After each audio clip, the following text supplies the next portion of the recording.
Hello, good day, and welcome. I'm leaving now. Or rather, I'm going on an internet fast for my birthday month. I did this 2 years ago, and it was profoundly and long-lastingly helpful. I skipped last year, and I do believe my efforts, my ministry suffered from it. So I'm going to take this last video before my fast starts to talk about it. So personal lore, I'm about to be 41. When I was 33-ish, I went on a life odyssey. I escaped away into a new state, and I found my precious husband. But during this time in my life, I was hiding from the Lord. You see, I first got married at 22. That's my dog. She knows I'm recording, so she wants to be difficult. You see, I first got married at 22. Because of my past with drugs at 16, the church boys didn't consider me a viable option. So I settled for an agnostic Democrat. Pretty dumb, yes. But me being dumb is a long-running theme on my channel. I heard everyone can do something, and those who can't do nothing can serve as what not to do. And that's what I aim for. Getting as much mileage from my past mess-ups to help as many folks as I can. Somehow redeeming my time. The alchemy of turning my moral decay into fortified, calcified fighting shins. Or something. So for long sordid reasons, I will not get into the odyssey of being married to a non-believer for 10 years. I had biblical reasons to leave, had for some time. I tried with every fiber of my being. I really, really did. No one privy to the situation could say I didn't. And I have only ever been so grateful to have left that living nightmare of a situation. Though I hope he is walking with the Lord, and I wish nothing bad to him, but I know nothing of him these days. That life of mine has died. Good riddance. It was a really long and hard lesson in why you listen to God over your own feelings and fears. God told me not to marry him. People who scoff at the idea that God talks to his own need to take all the seats and then get up and seek God, because he does talk to his own. Anyway, when God talks to me, it seems to show up as fully formed knowledge. Like, it's not a thought I think through. It's as if the information is fully formed and fully accessed. Boom, there it is.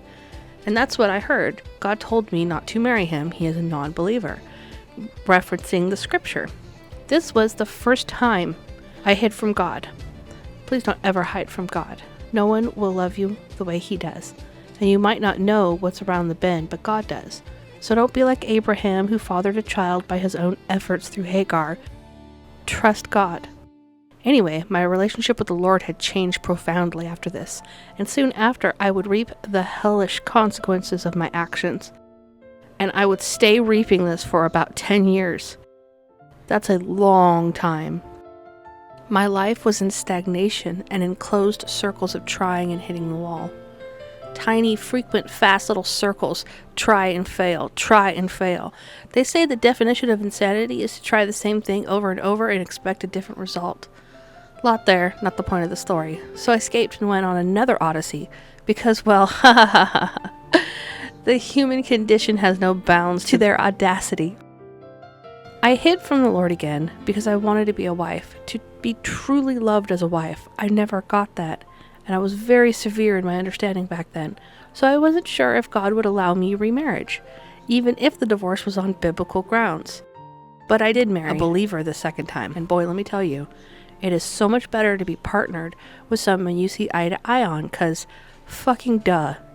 But in my new life, I had been hiding from the Lord. In some ways, looking back, it was kind of an unconscious deconstructing of the moral framework I learned from the Bible. And I would learn how very, very stupid it was to do that. So the husband and I would go play pool on the weekend, and we would drink.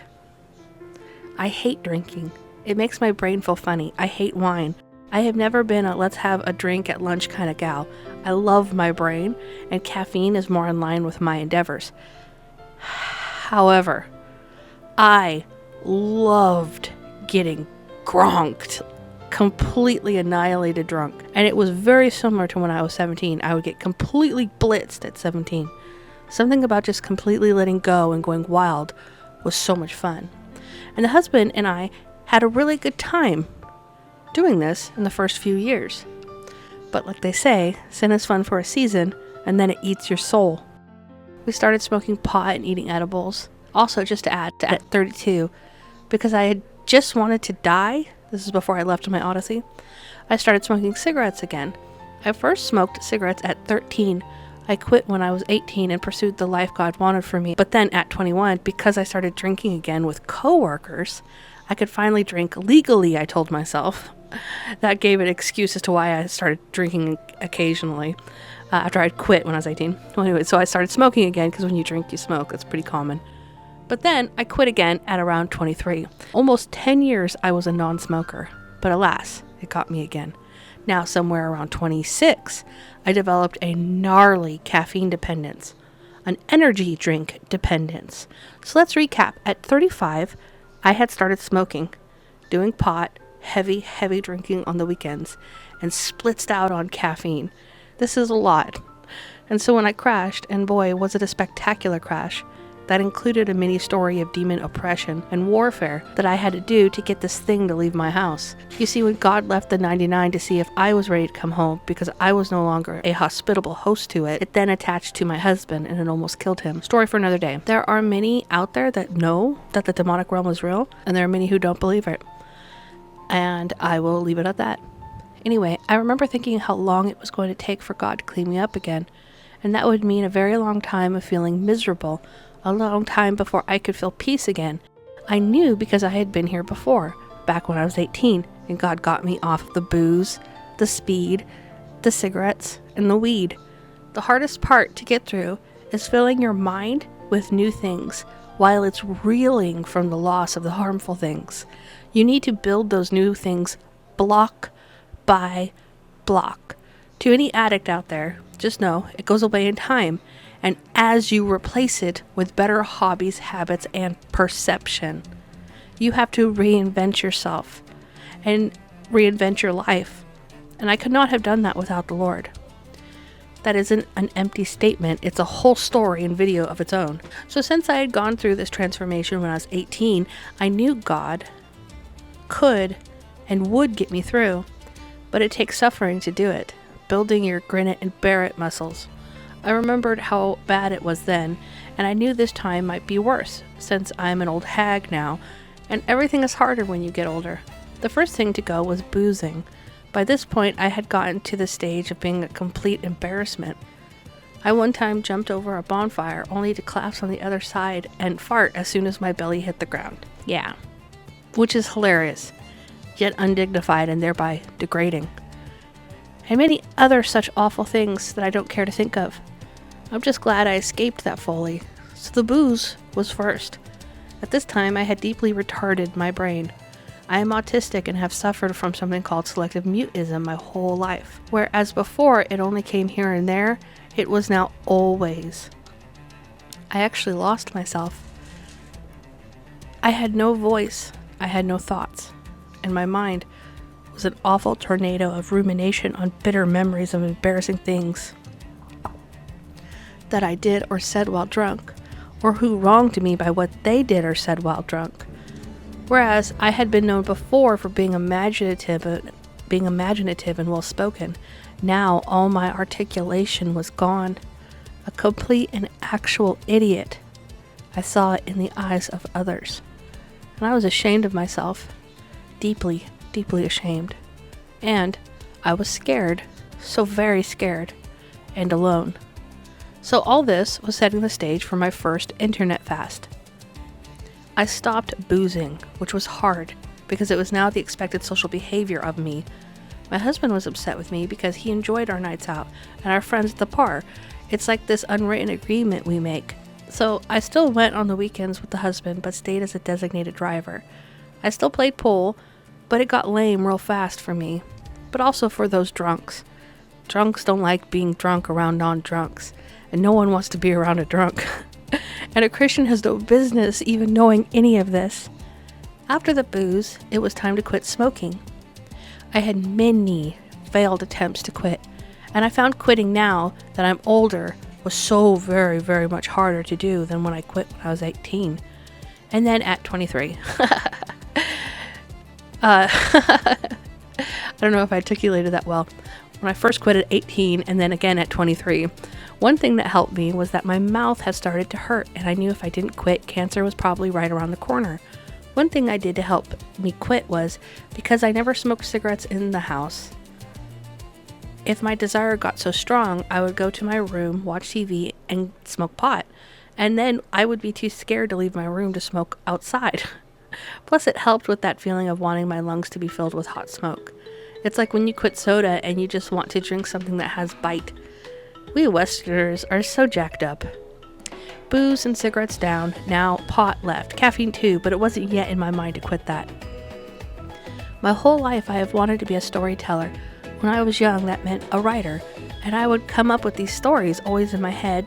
Being autistic but refusing to go into special needs, I sat in class never knowing what was going on, so instead, I daydreamed about fantastical things. These were story creations only in my head, as I could not write well, but I would spend hours and hours alone in my room, drawing stories. In my early 20s, with the help of spell check, I started writing stories, and I thought one day I would write the next great American novel. But having a third grade education was limiting, to say the least. I knew that I needed more seasoning in life before I could really start to write, but the goal always was eventually I would write these novels, some of which have been in my head for most of my life. Fast forward, YouTube shows up around 2012, and I proto-stage Just Berserk.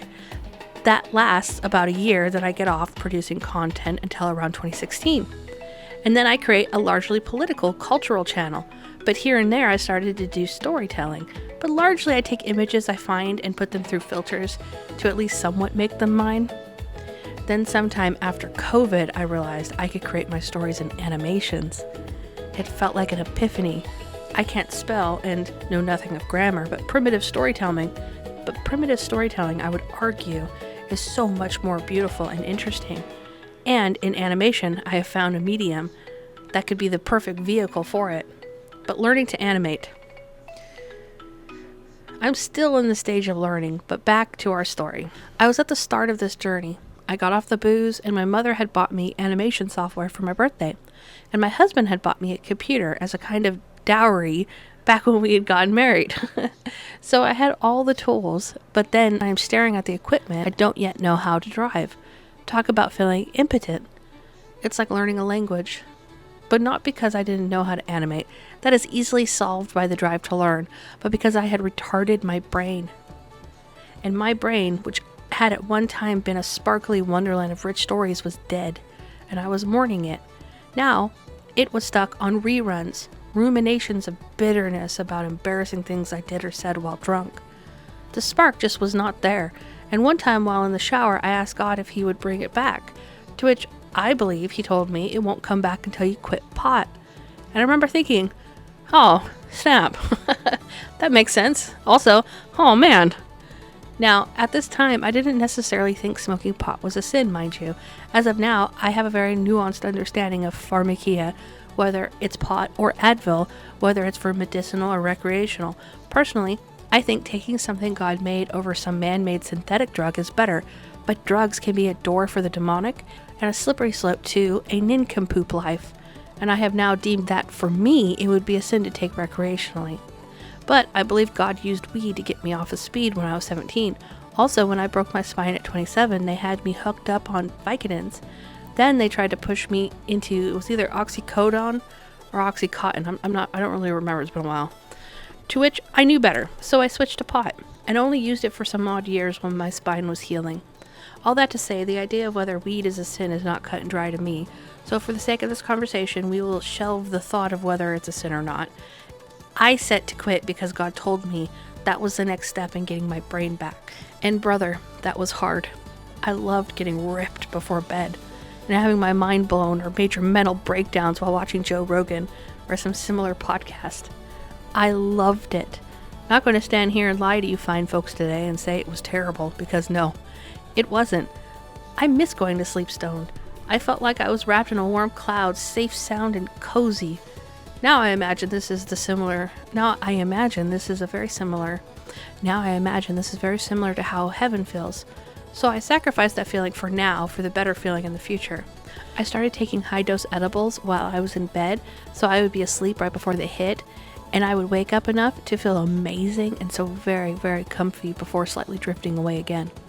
But for the sake of my drive to tell stories, for the sake of completing the mission I believe God gave me, my life's work as I see it, I quit. But it was rough. I had body aches, and I had no ability to handle stress. I mean, like, no ability to handle stress. I had used pot every time I was anxious, and so my grin it and bear it muscle was atrophied. Took a long time to get it back. Many sleepless nights. And in time, I was over it. Though by now, I had stopped a whole lot of coping mechanisms and took out of my life major things my life had revolved around. And I'm afraid a lot of that bleeds over into content consumption and overeating. It's bad when you become efficient with content consumption. At some point, you have to ask, what's the point? You can become fat on information. So you need to use that information in some way so you don't get backlogged. But if it's a non-stop onslaught of information, you won't process any of it. And before you know it, you are reduced to a conduit for information to flow through. Not to cultivate, innovate, or grow. Just a tool for the empty void. To put it grotesquely, you are being run through by content. Hollowed out, empty-eyed meat suits for the void. Real life zombies. I was a full-on raging contentaholic.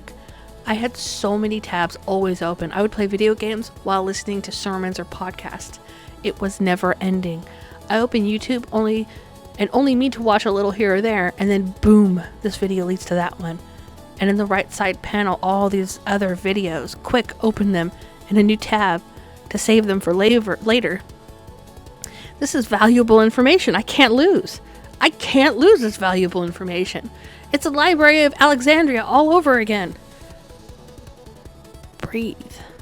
I realized I needed to rewire my brain. I had done this before when I gave my life to God when I was 18. I gave up most all secular entertainment. This was in the early 2000s, and so I think I missed a lot of the social conditioning of that decade. Thankfully, I read so much. Actually, go back a little. The first time I got a taste of this kind of Luddite monk life was when I was 16 and spent 30 days in juvie. All you could do was read and draw, and I remember how clear I thought during that time compared to watching tons of TV. It's so much worse now. So from 18 to about 21, I lived like a Luddite. I only watched Christian entertainment on occasion via VHS or DVDs. I'd rent or buy from the church bookstore or from a Christian store. Ken Hovind allowed people to freely replicate his videos, so I had all his series on VHS, and I memorized all the talking points. I would sew pillows and do crafts while listening. Kind of like the first podcast to me, really. But mostly I would read, sit in silence, and talk to God. I also enjoyed a lot of music, riding my bike everywhere, boogie boarding at the beach. I volunteered with the church. I served donuts, helped with the kids' ministry. We cleaned the cafe after service, went to church, Sunday morning, Sunday night, Wednesday night. Plus, we were part of like 3 different Bible studies here and there. And outside ministries like Dovetails, I was so active. Reading the Bible made me really keen to not be lazy, because being lazy is a sin. I hadn't even discovered the internet yet. So anyways, fast forward back to the story. I'm over 35. We are past COVID. I got off the booze, cigarettes, and pot. And I'm overwrought with content consumption. I can't pray and I can't think. Still having trouble with imagination. That's when I think I need to fast it for a whole month. The first time it jumped in my head was around July, but it was August when I said I would commit to it. But I knew well how all this works, so I set it for March, for my birthday month. That way, I have plenty of time to get used to the idea, plenty of time to get it out of my system, plenty of time to succumb to the inevitable. And so when March came, I did it, and it was amazing. I felt like I had found my way back through the looking glass, back to reality. It had been waiting for me all this time. The noise stops, and suddenly your thoughts become ordered, or maybe not drowned out. After the initial shock, after the detox, a couple days, maybe a week, you have so much time to think. And when you stop the noise, it's like the brain is ready to fill that space. It feels like when you've been traveling in a car with no legroom, and you finally get out and can stretch. I started going on lovely walks on lovely walking trails, and I frequented the library. I learned more about ancient Rome and Greece, and I started drawing and coloring. Then it started the percolation of the first foam of a morning brew, the twinkle and spark. My imagination, my free will for free thought was waking up. And so when I came back online, I had some cylinders to work with, and it became more enjoyable to create my videos. God started talking to me again in remembered scriptures. But what's most important was how my brain was in fact rewired, and I no longer had the appetite for nonsense content. Just the fact that I could now judge between useful and nonsense was the biggest win. I also would grow tired of the computer, and I would get the itch to read or to enjoy the front yard or go on a walk, because these activities had become established routines that my brain loved. And that lasted for months. I should probably add that I have a flip phone, and that was done purposefully to eliminate the internet's reach in my life. So I get tired of sitting around, and I can't take the internet with me when I go. But the content creep found its way to conquer more real estate again, and it would occupy most of my brain by the year's end. And like I said, I had decided to make this a yearly thing, but I was not prepared to stick to it when I was tempted by a possible collaboration with someone on X to co-host a debate space. I love debating, and I didn't want to miss this. But remember, don't be like Abraham, who tried to father the promised son through his own efforts with Hagar. Trust in God. I think because I missed last year's fast, my ministry has been on ice all year. I think Christians should make sacrifices, not for salvation, but for fellowship and to exercise trust in God. And so I'm ready and hopeful for this month. I have waited all year to make it right.